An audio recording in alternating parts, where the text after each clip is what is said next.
Hey guys, welcome back to my new blog. তোমরা সবাই কেমন আছো? আমি তো খুব ভালো আছি। তো আজকে নিউ রেসিপি নিয়ে চলে আসলাম। ফিশ রেসিপি, মানে মাছের তরকারি, বাঙালি রান্না। বাড়িতে কেউ নেই এই জন্য, মানে কেউ নেই বলতে মা নেই, এই জন্য আমি রান্না করছি বাড়িতে। আজকে বাজার থেকে মাছ নিয়ে আসা হয়েছে, রুই মাছ। তো এগুলো খুব ভালো করে কেটে ধুয়ে ধুয়ে ফ্রিজে রাখা ছিল। তো হাইস্ট 30 মিনিট পর আমি রান্না শুরু করেছি। তো মাছ ভাজা হয়ে গেছে।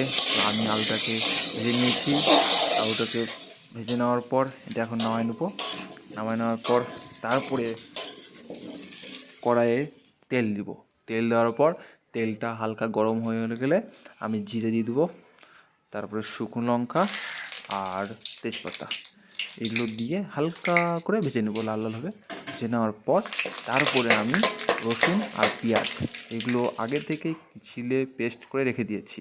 এখানে রসুন আর পেঁয়াজ আছে, পেস্ট করে রেখে দিয়েছি। এগুলো হালকা করে ভেজে নেবো। হালকা করে ভেজে নেওয়ার পর তারপরে শুকনো লঙ্কা, কাঁচা লঙ্কা, আদা, জিরে ভেজানো ছিল, ওগুলো আমি পেস্ট করে নিয়েছি। আর এর মধ্যে হলুদ আগে থেকে মিক্স করে দিয়েছি, আর কালারটাও সুন্দর আসছে। তো ভালো করে এখন ভেজে নেব। আর তোমরা বাড়িতে এখন কীরকম করে বানাও? আমি তো এইভাবেই বানাই। যদি ভালো লেগে থাকে তাহলে প্লিজ কমেন্ট, শেয়ার, ফলো করে দিও। যদি নতুন হয়ে থাকে কেউ আমার ফ্রেন্ডে, তো প্লিজ ফলো করে দিবেন। মশলাটা কালারটা চেঞ্জ হয়ে গেছে, আর তেলটা একটু কম ছিল মনে হচ্ছিলো, তো ভাবলাম একটু তেলটা দিয়ে দিই। আর তেল খাওয়া তেল কম খাওয়া স্বাস্থ্যের পক্ষে খুবই উপকার, এবং তেল খুব কম খাওয়া ভালো। তেল আমরা কমই খাই। দেখো আমরা ঘাটা ছুল্লি দিয়ে মশলা কাটার স্টাইলে দেখলাম। তো মশলাটা ভাজা হয়ে গেছে, তো আমি এখন আলু দিয়ে দেবো। আলুটা আগের থেকে ভেজে নিয়েছিলাম, তো তোমরা দেখেছো। তো এখন আমি আলুটা দিয়ে দেবো। আলুটা দিয়ে হালকা করে ঘেরে নেব, মশলার সঙ্গে আলুটা একটু মেখে নেবো বলতে গেলে, হাতা দিয়ে। এখন হালকা করে জল দিয়ে দেবো আলুটা সিদ্ধ হওয়ার জন্য।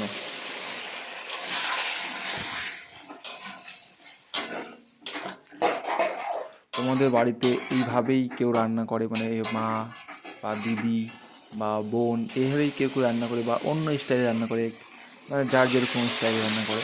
আমি তো পুরো বাঙালি হিসেবে রান্না করছি বাড়িতে, বস বাঙালি। এখন এদিকে কষানিটা হয়ে গেছে, তো আমি এখন ঝোল হিসেবে কতটুকু আমরা বাড়িতে ঝোল খাবো এই ঝোলের পরিমাণটা আমরা দিব। কতটুকু কজন সংখ্যা আমাদের বাড়িতে আছে এই পরিমাণে দিয়ে দিলাম ঝোল। এবং এটাকে একটু একটু একটু কষে যাবে, শুকায় যাবে একটু, জল যেহেতু ঝোলটা একটু শুকিয়ে যাবে, যতটুকু আছে তার একটু কমে যাবে। হ্যাঁ, তো কালারটাও চরম আসছে।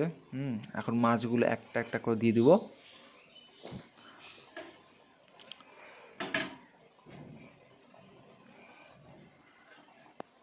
মাছগুলো দেওয়ার পর ঘেটে নেবো ভালো করে, হাতা দিয়ে একটু ভালো করে ঘেটে নেব। এখন এটা ফুটবে, দেখো ফুটতে এতটা সুন্দর লাগবে দূর থেকে দেখতে, খুব সুন্দর লাগবে। আর কালারও সেরকম আসছে, সেই আসছে।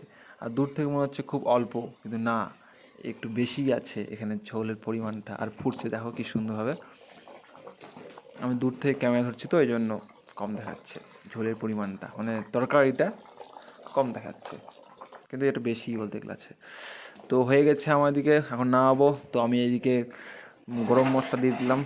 তো দেখো কি সুন্দর কালার আসছে। যদি ভালো লেগে থাকে তো প্লিজ ফলো করে দিবেন আর শেয়ার করে দিবেন। দেখো আমি নামিয়ে নিলাম এখন।